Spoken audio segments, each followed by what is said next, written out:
Hello, everyone. Welcome to this week's episode of the DoubleClutch.ca podcast. I'm your host, Nick, managing editor, and it's just me and Nathan this week. What's going on, Nathan? I'm chilling. We got SUVs to talk about. We do. Also, great weather this week, so I just came back from taking Nathan's ND around the block. You've done some things to it lately. I have. For the kids in the audience, ND refers to a Mazda Miata. Yes. The latest generation. Yeah. I put a slightly less obnoxious exhaust on it.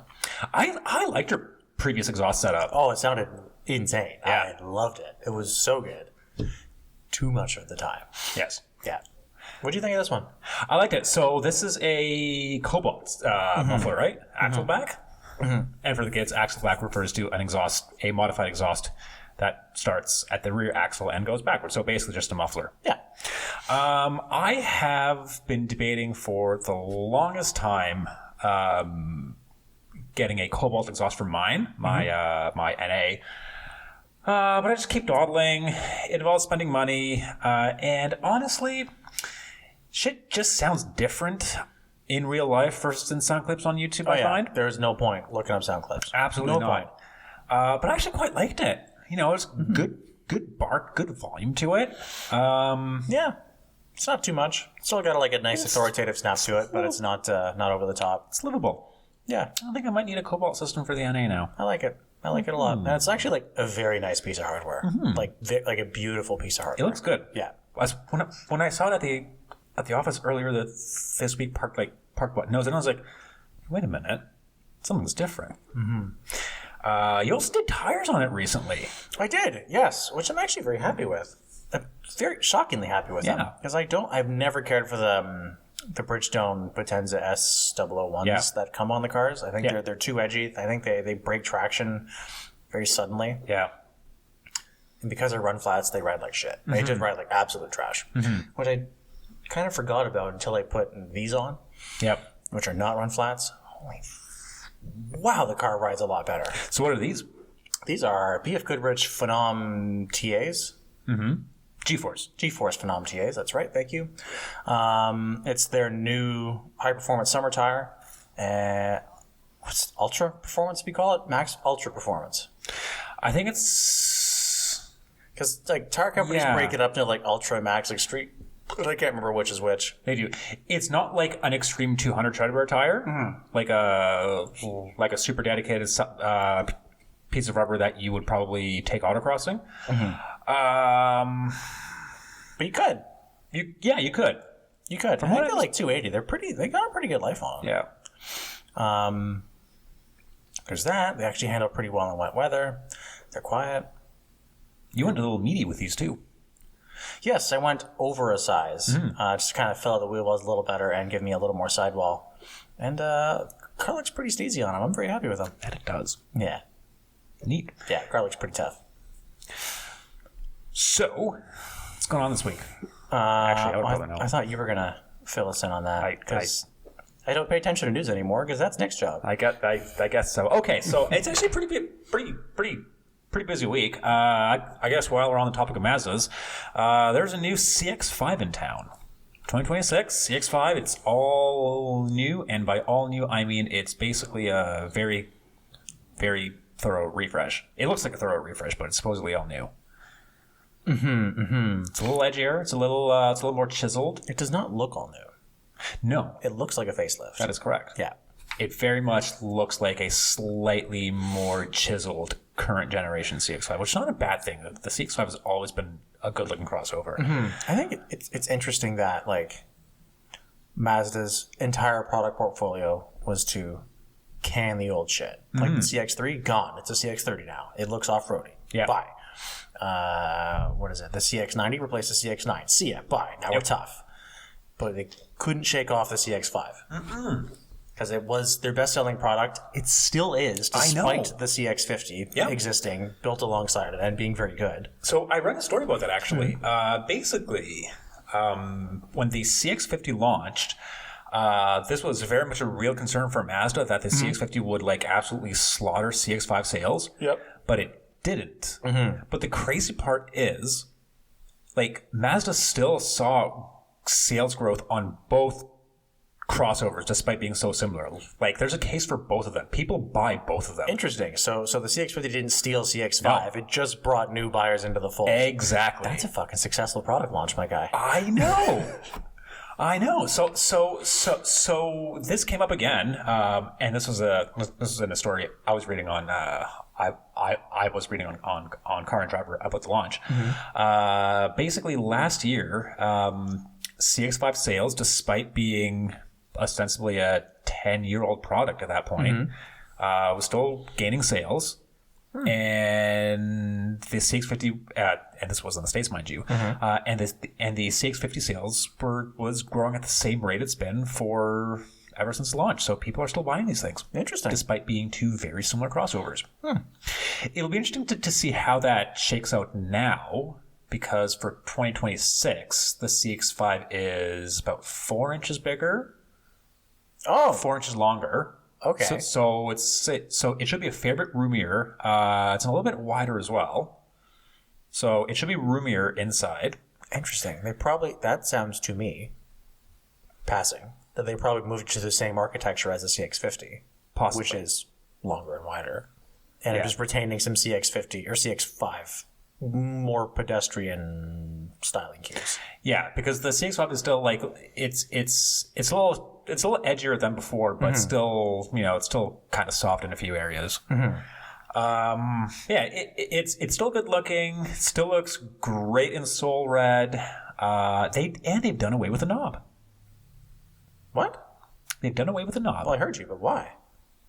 Probably the same reason BMW did, because their studies found no one was using it, and that is exactly it.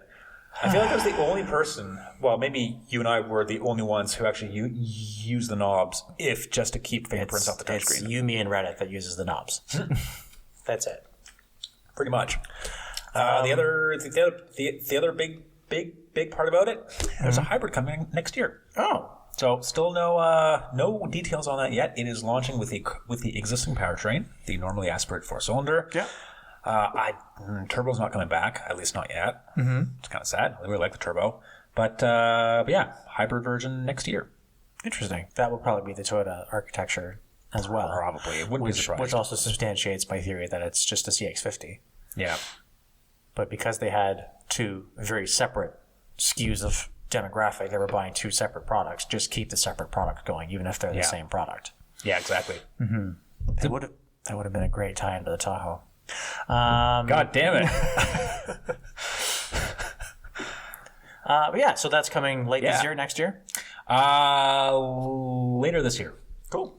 Fourth quarter this year. Pricing hasn't been announced, but the current one kicks off around 36 grand around there. So that'll probably be the same price point. Same-ish, yeah. Probably a little more because it's bigger. Yeah.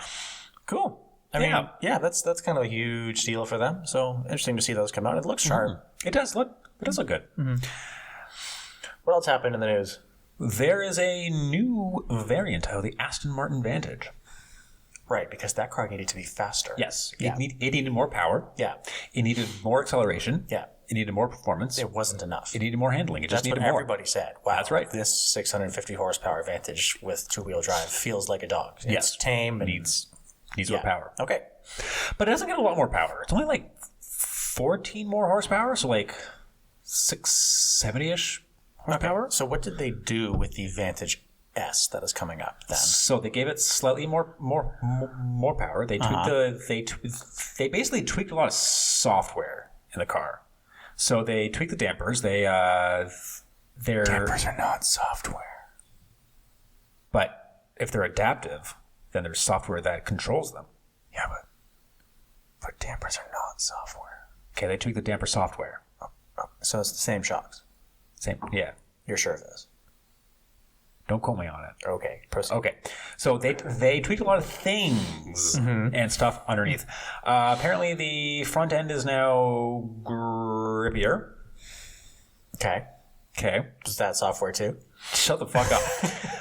They put some software in the tires and the suspension geometry. Interestingly enough, They software some camber into it. they A little more caster angle. Interestingly enough, they Changed the kingpin angle in the program. I'm just going to mute you real quick as I recap my news brief. Interestingly enough, they softened the rear dampers, which is not something you'd normally expect because on the performance version. Like, you'd think that they just make it more hardcore, more extreme. More is more. They're probably looking for more balance. Typically, when you soften a rear end, you want to go firmer to get a little more body motion. So it's interesting that they would do that. They might have picked up stiffness elsewhere. Yeah. They might have done that to settle the rear end down under extreme cornering and then picked up more stiffness from spring rate or sway bar diameter. Neither of which, by the way, are software. Those are all like nut and bolt changes. Thank you. For men. Okay. Yeah. Yeah, they also use software to now bolt the rear subframe directly to the body as opposed to little pieces of software in the form of rubber bushings. Yeah. Like on a standard car. Oh wait, are you being serious? Yes. Okay. No. Yeah. So now the rear subframe is now mounted directly to the body. So that's another tweak. Interesting. Okay. Yeah. So that makes a lot of sense, Yes. and that might also contribute to why they would stiffen the rear shocks, Perhaps. to get a little bit more impact absorption out of them, because you're not getting it from the subframe bushings. Which are actually quite vital and a very important part of a car that nobody fucking talks about. But little nerdy engineering shit like this, it doesn't help that I just read a whole book about setting up a Lotus.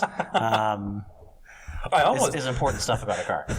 I was almost tempted to make this episode just like a whole bunch of facts about this particular Lotus you're working on. And I think when we run that story, we can do that. But right. I don't know if I can do that right now. And you also get the requisite visual dress up too. You get red accents on the body, all over, inside and out, because red's the fastest color. Is it lighter? They didn't specify weight. At least I didn't see a weight figure. Huh. So just... Yeah, it's also slightly faster in a straight line. It now does 0 to 60 like a tenth of a second faster.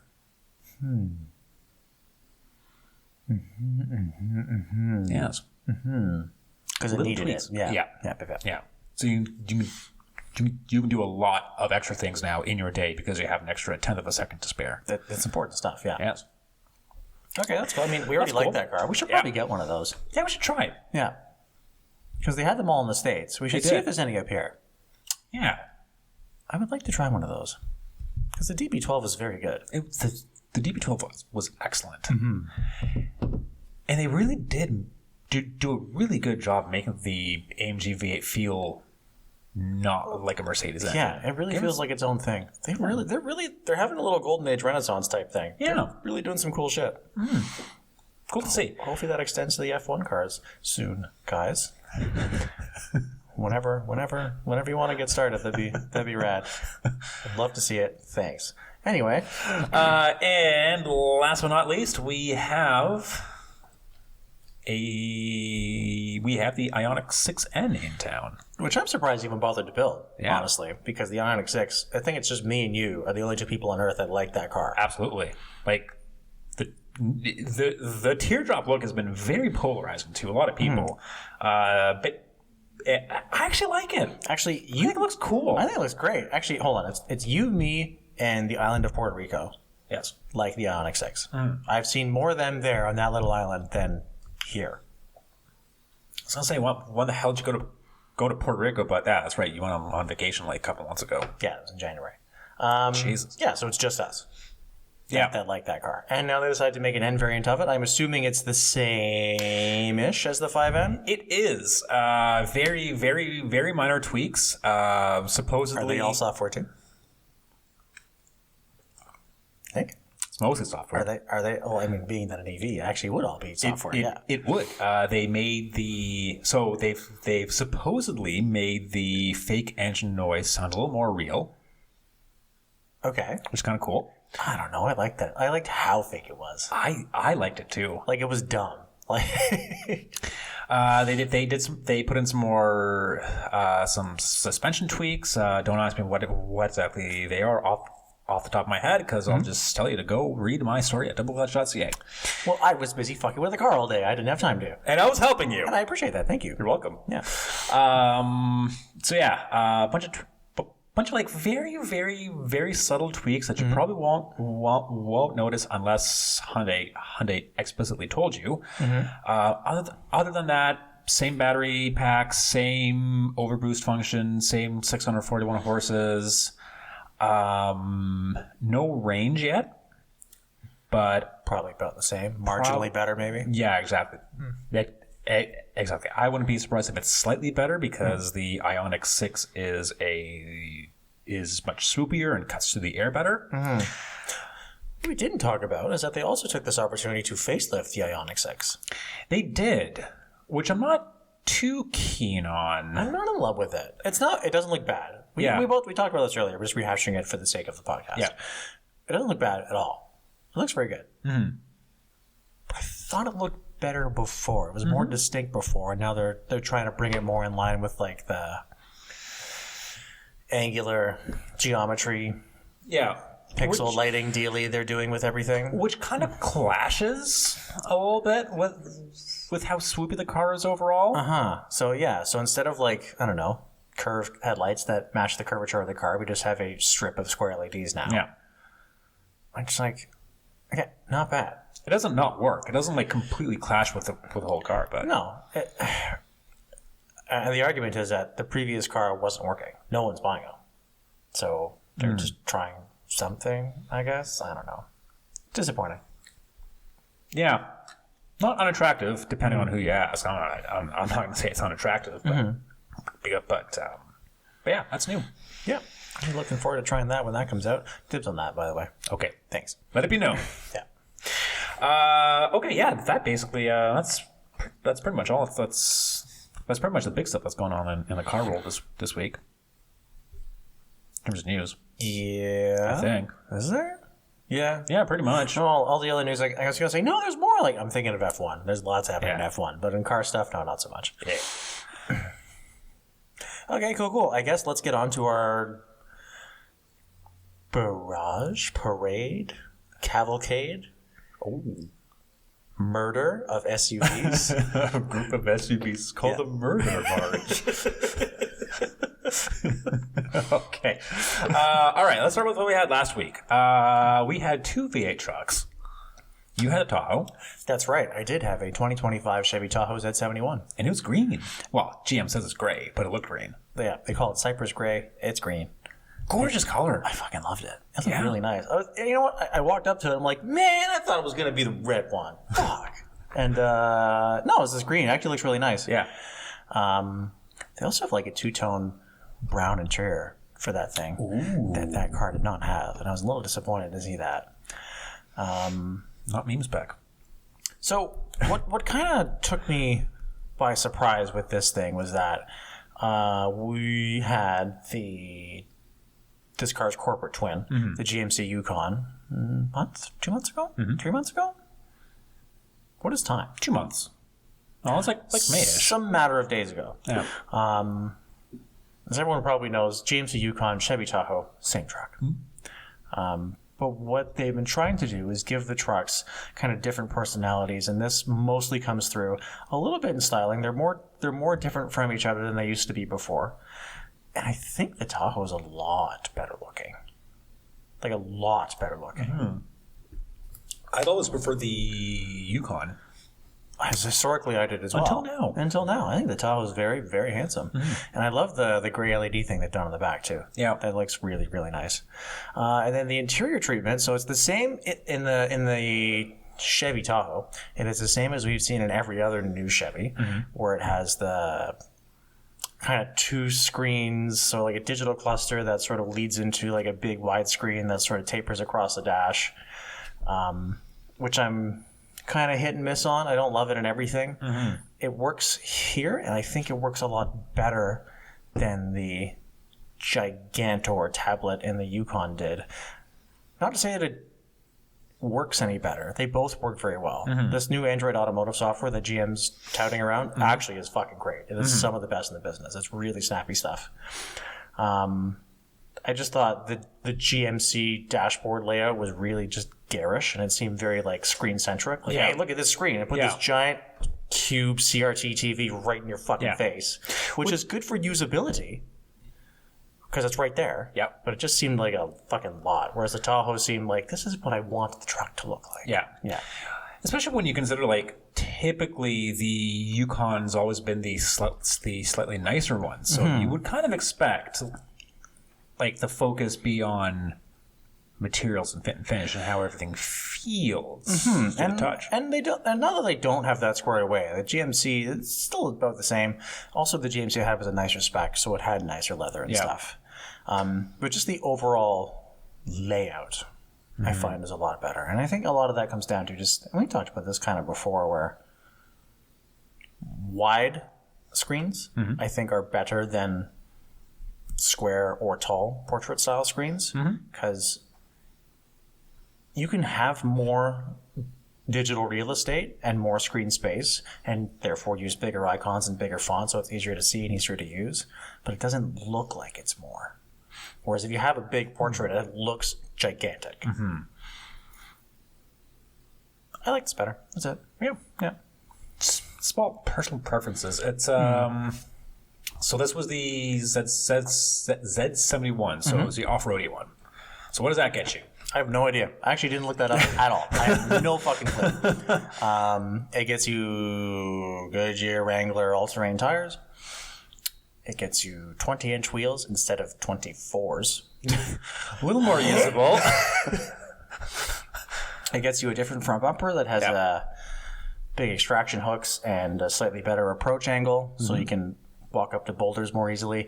No one's fucking doing that. Nobody's fucking doing that. I didn't look this up for a specific reason because it doesn't matter. The Z71 trim has been around forever and no one cares. You get the Z71 because it looks cool. That's it. That's why you get that. And it does. Yeah. I'm sure it probably also does some stuff. I think it has rear lockers and modes, and I didn't try. I didn't care. I didn't try. What I can say is part of the suspension pack on that truck is that it has adaptive air springs that can raise and lower, and it has GM's brilliant fucking magnetorheological shocks. Surprised you said it in one shot. I know, right? I'm pleased with myself. Magnetorheological. Yeah. That are still the best in the fucking business. Yeah. That truck rides so good. So good. I can't believe it. That truck rides nicer than a Mercedes. That thing rides really nice. I'm fighting whites. But it does. It has sidewall on the tire and really nice shocks. It rides great. I took a snag around the lake on Saturday. I spent 3 hours sitting in traffic and I didn't want to kill myself. And then the drive back was lovely.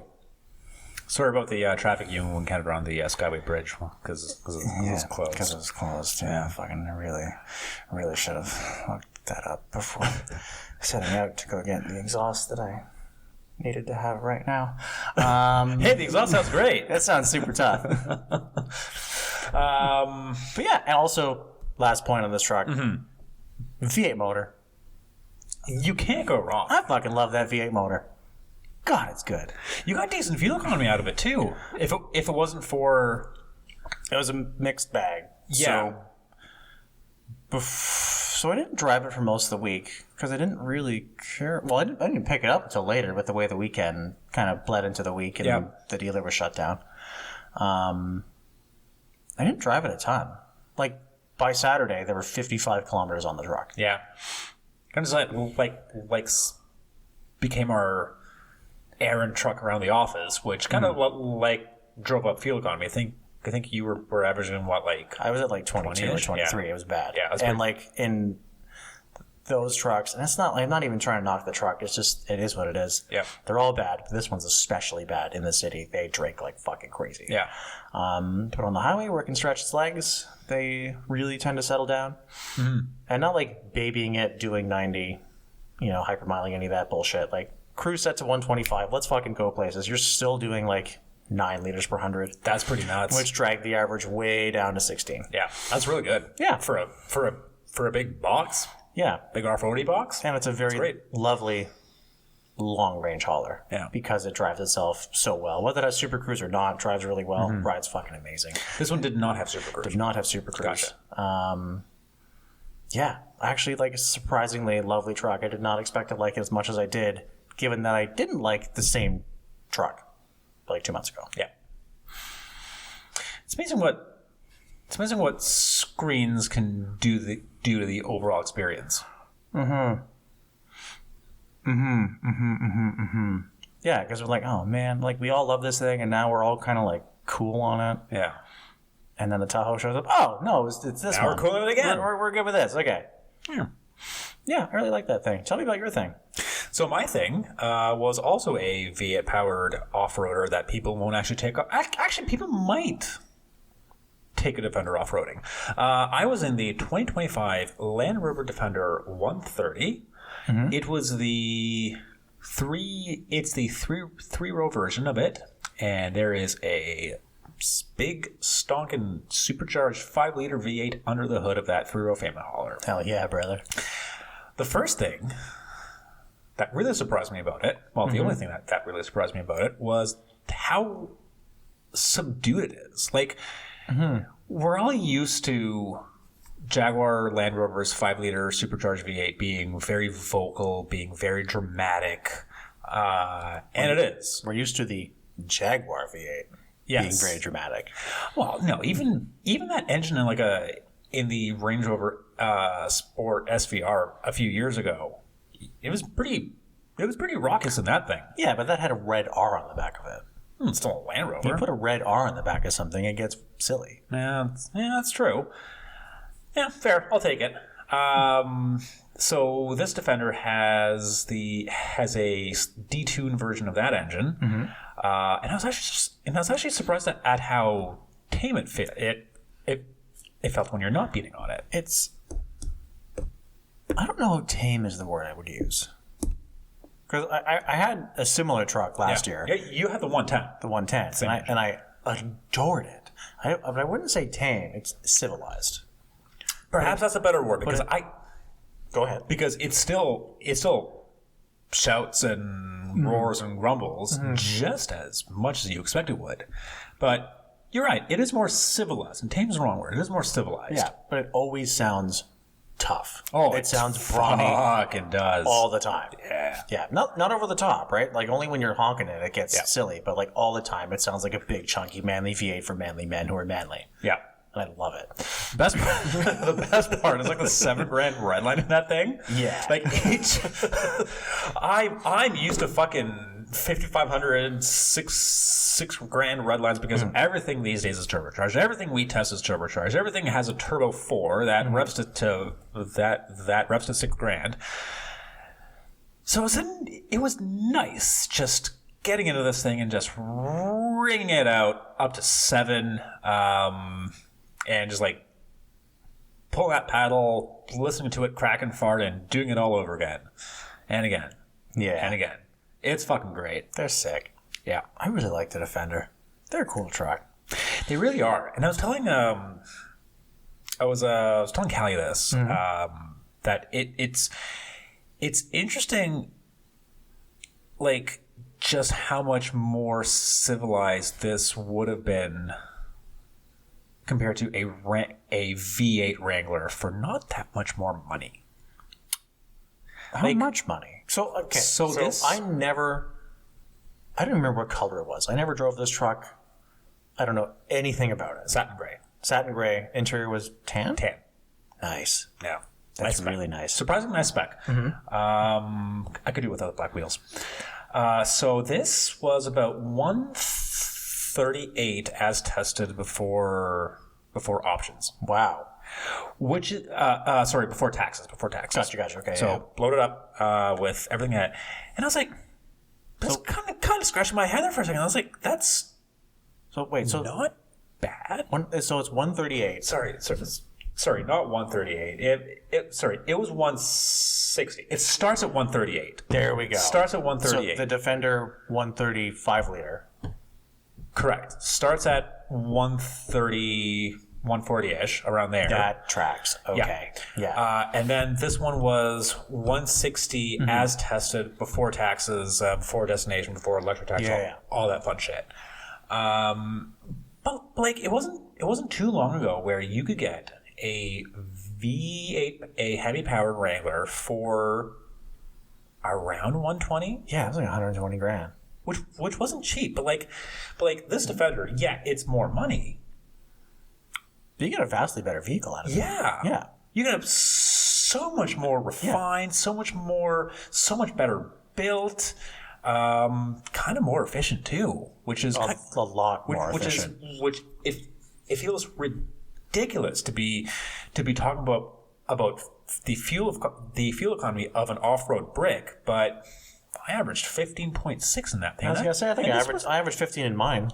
And that's with beating on it. I wasn't even beating on mine. Maybe we were supposed to beat on it. Yeah. Tight. You also get a long highway commute, too, that drags it down. Yeah.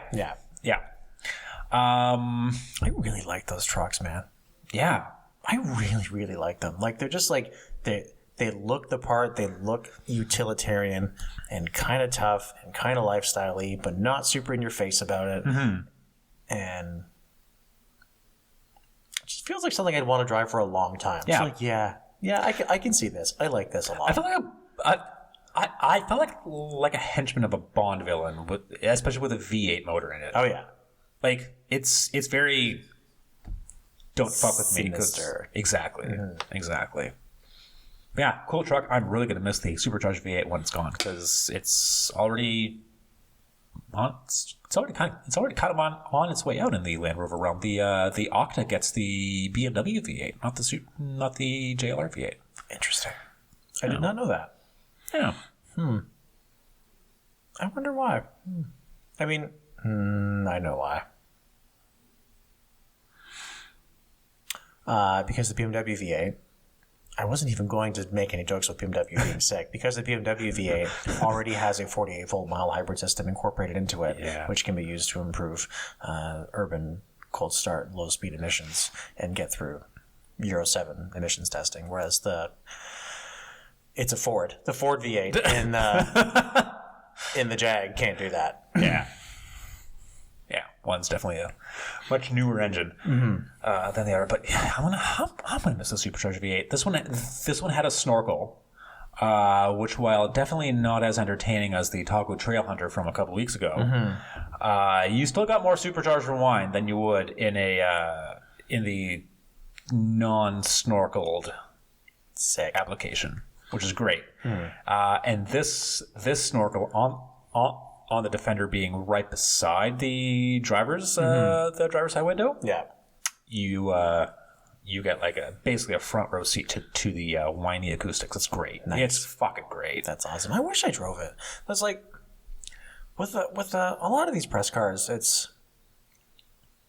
I'm not like very interested in most of them. Not that I don't care, but it's a case of like, okay, this CRV is a very good product. It's well executed. They got this right. And I'm done, and I don't care. Yep. I don't want it back. I don't need it. It's done. Only Little Harv did that, but the CRV, like, it's good, but I don't care. And most of these things, like, this is a competent product. Thanks, bye. Yeah. I'll go back to my own shit now.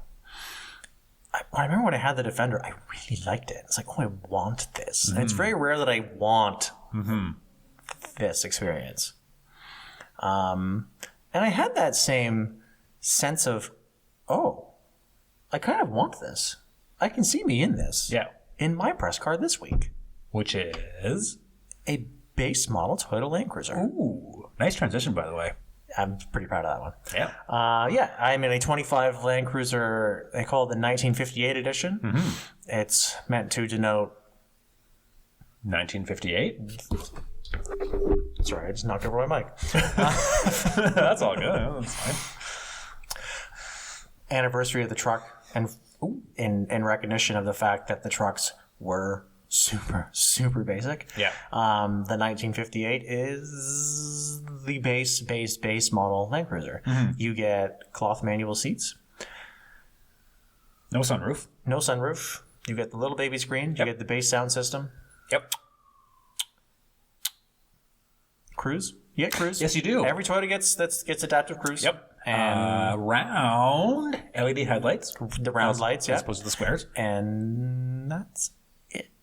It's pretty great. Yeah. Like, I really enjoyed it. I actually wanted to steal it from you earlier in the week, but the stars didn't quite line. Yeah, it's very. And to be clear, you still get like you lose out on Lux equipment. Yes, but you don't lose out on hardware, which is importantly not software. So you still get the 2.4 turbo hybrid powertrain, which is I think 325 horsepower and 440 foot-pounds of torque, if my memory serves. So it moves along well. It's very good on gas.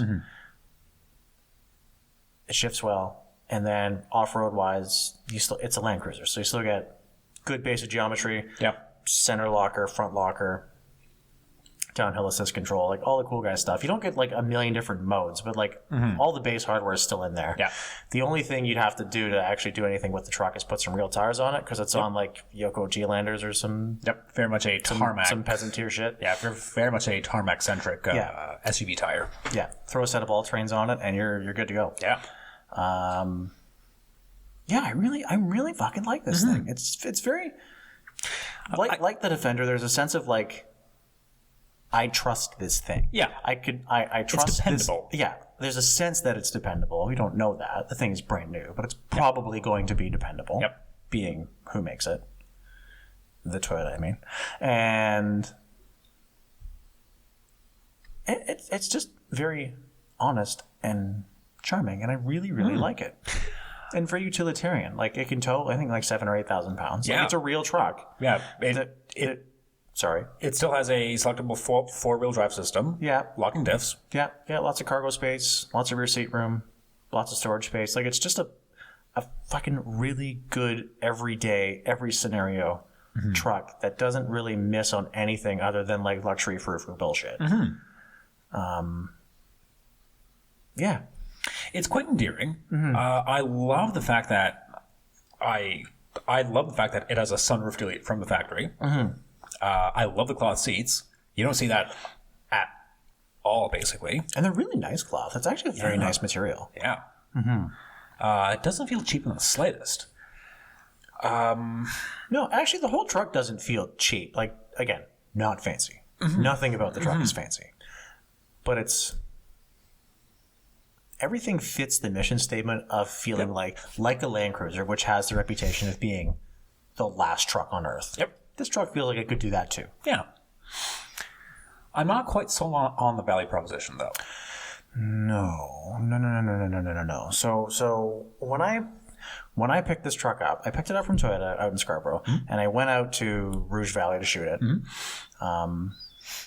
It was a nice shoot. And a good shoot always puts me in a good mood. I was fucking in love with this truck. And for some reason, I had the idea in my head, and maybe this is based on preliminary launch info last year. I thought the truck was $62,000. And at that price point, I was willing to say, like, you know what? I could do one of these. I really like this thing. It's 73. To start or as tested? It is 73. Well, there's nothing on No it. options on there. There's no options. There's no options you can get. They're packaged out. Low, mid, top, pretty much. Pick a color.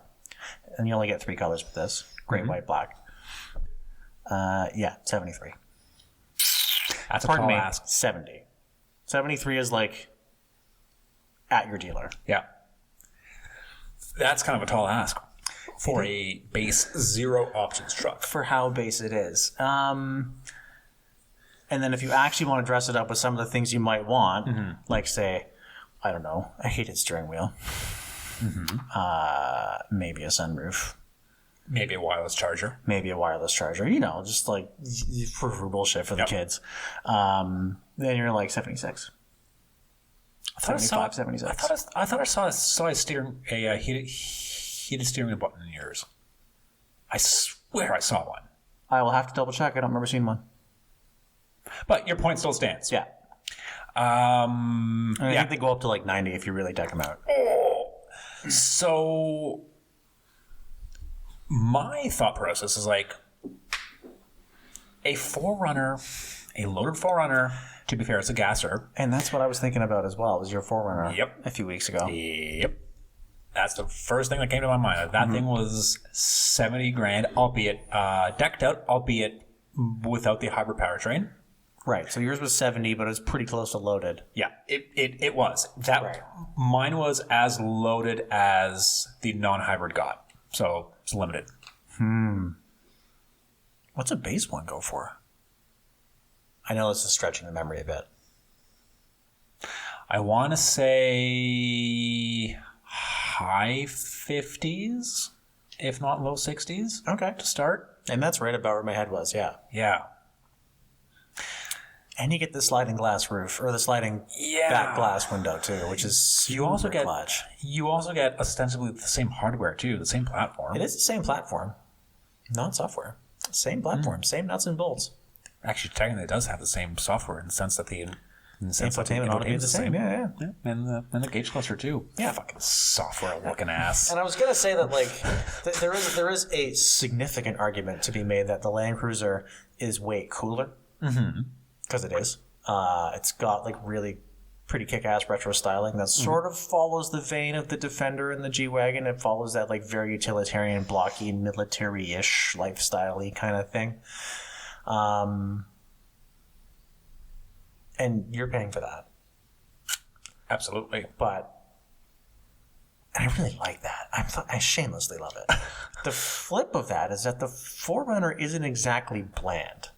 No, and the 4Runner has its own sort of cult following and mass and degree of mass appeal. Yeah, and it's also very handsome and looks tough. Like, I could get the same ethos, vibe, out of most of the same vibe, because it's all vibes now. Yep. That's what the kids are telling me. Everything is all vibes based. Literally going to sound what the kids want. Yeah, the Land Cruiser's got like really, really like strong vibes. The 4Runner is like most of the way there, and then you put the back window down, and now you have all the vibes. Yeah. But yeah, I think if it came down to my money on the line, I would probably forgo the hybrid powertrain and just go for a gasser 4Runner. I really like the hybrid powertrain though. I really like the hybrid powertrain a lot. It's very good. I'm also getting 8 liters per 100 in this brick. Oh yeah, like that's really good. Wow. And Toyota's hybrid tech has been around for a minute now, as the kids say. And the way they're setting up their new hybrids is that it's a like relatively old school nickel metal hydride battery. It's not a lithium ion battery, so it's way more stable, should last way longer, and is way cheaper to replace if it fucks off. It's also packaged such that the battery's easier to get at. Like, they're very pragmatic about this shit, right? It's not like you're giving up longevity for the hybrid. I think there's something to be said for that. Yeah, I agree. It's also way faster. Way faster. That thing was surprisingly quick. Yeah. Like, I can't stress enough. Way faster. Yeah, I just keep thinking back to the taco the stick taco that you had last year. Like, that thing was a dog. Wasn't so bad with the 4Runner being paired to the the automatic was a lot better. A lot the better. 8-speed makes a big difference. Night and day. I don't know. I would next one that comes on the calendar, because I know Ben has the next 4Runner, but after that, I would like a 4Runner, because I really like 4Runners. Because after we had the last one, the orange one, the V6, I like, I should fucking buy one of these. Because go back 20 years, it's the same truck. I can get one for $8,000. Absolutely. I really like them. Yeah. Toyota trucks are charming. They are. Yeah. And this one does the same thing where it feels new and modern and fresh, while not losing sight of the things that people want. Yeah. Historically, have wanted in a Toyota truck. Yeah. Just work and be good. Yeah. There's no bullshit. Yeah. Alrighty. Thank you all for tuning in. It has been a slice. You can, if you wish to keep tabs on our automotive let me try that again. If you wish to keep tabs on our automotive misadventures, you can do so at DoubleClutch.ca on socials. And last but not least, thanks for listening, Nathan's Mom. Bye.